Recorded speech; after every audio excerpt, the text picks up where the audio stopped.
जम्मू कश्मीर के उपराज्यपाल मनोज सिन्हा का आज श्री लाल बहादुर शास्त्री डिग्री कॉलेज गोंडा में आगमन हुआ। आपको बता दें कि पूर्व सांसद रहे सत्येंद्र देव सिंह की पुण्यतिथि पर आज एलबीएस डिग्री कॉलेज में एक भव्य समारोह रखा गया और उन्हें याद किया गया। उपराज्यपाल मनोज सिन्हा ने शिक्षा क्षेत्र को लेकर के, शिक्षा नीति को लेकर के बढ़ावा देने की बात कही और बच्चों के भविष्य के शिक्षा को लेकर के उन्होंने कहा कि जिस तरह से आधुनिक काल में जो शिक्षा हमारी दबी हुई थी उसी को लेकर के आज जो है डिजिटल इंडिया और वैज्ञानिक के तौर पर आज हमारे शिक्षा का क्षेत्र बहुत आगे जा रहा है।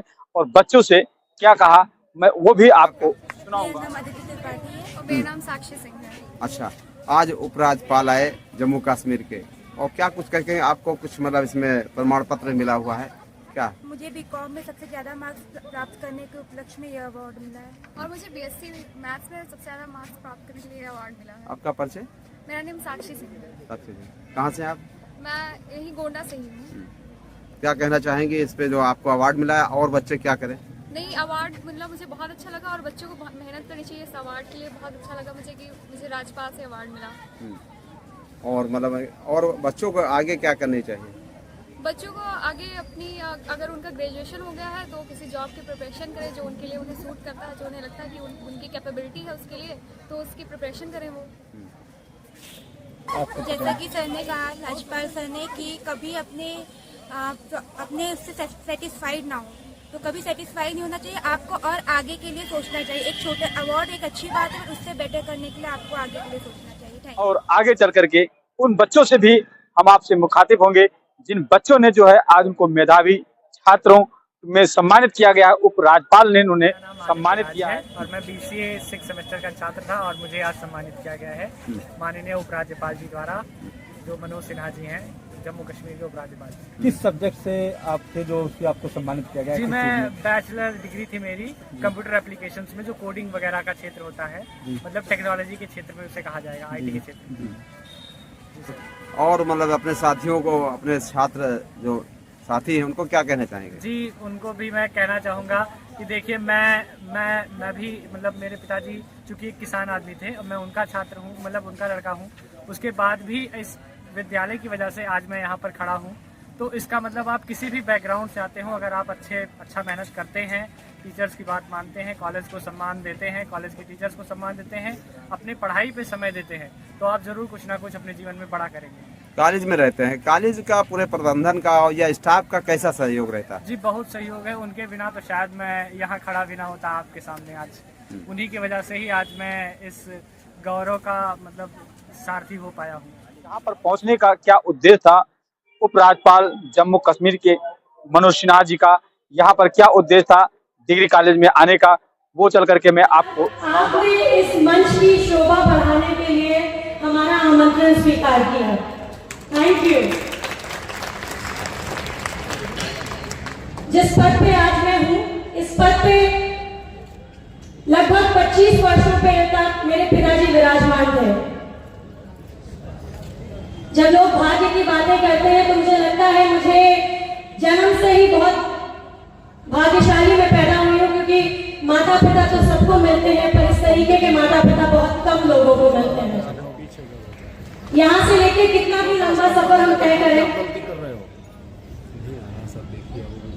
और जो भी कुछ करें, इस संस्था का एक ही उद्देश्य था कि माता पिता के कार्यों को आगे बढ़ाया जा सके।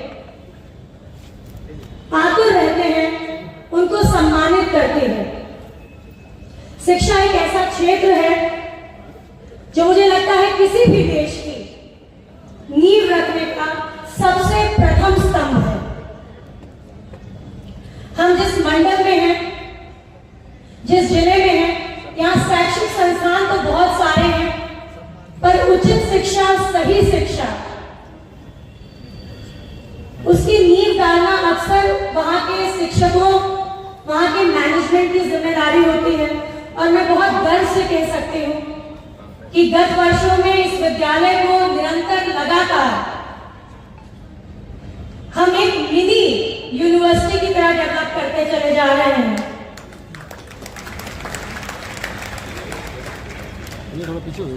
सत्य सरोज फाउंडेशन उसी की राह को सशक्त करता है, शिक्षा को बेहतर करता है, संस्कारों में वृद्धि देता है।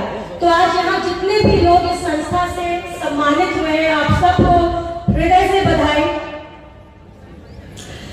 ऑनरेबल एलजी सर, आप हमारे परिवार के हैं और मैं ये पूरी गर्व से कहना चाहती हूँ कि पूरे हक से आज हमने आपको अपने प्रांगण में आमंत्रण दिया है और आज आपको अपने परिवार का हिस्सा बनाया है। सो थैंक यू ये स्वीकार करने के लिए।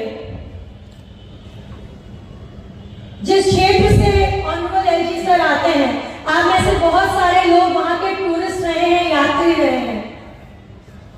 जब भारत की बात आती है तो सबसे पहले जहन में जम्मू एंड कश्मीर आता है, और उसमें भी जम्मू एंड कश्मीर की जब बात आती है तो सबसे पहले जहन में कश्मीर की वादियां आती हैं।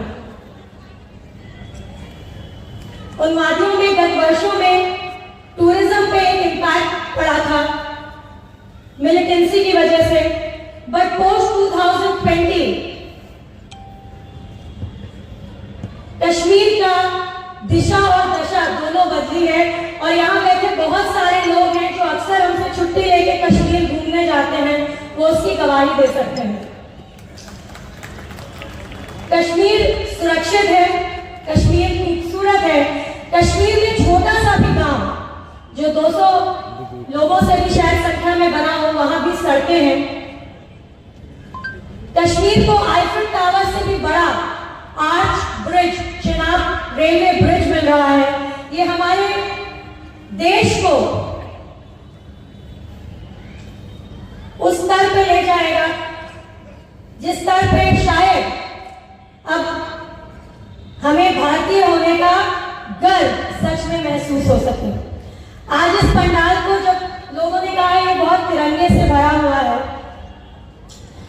कई बार हर इंसान को ये याद दिलाना पड़ता है कि हम भारतीय हैं, और हम भारतीय सिर्फ वस्त्र से नहीं हैं, हम भारतीय मन से हैं, हम भारतीय तन से हैं।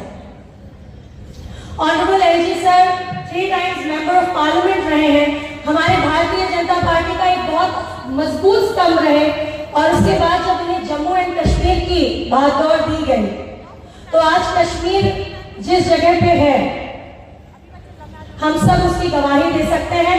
So thank you so much sir for making Kashmir so secure, so beautiful.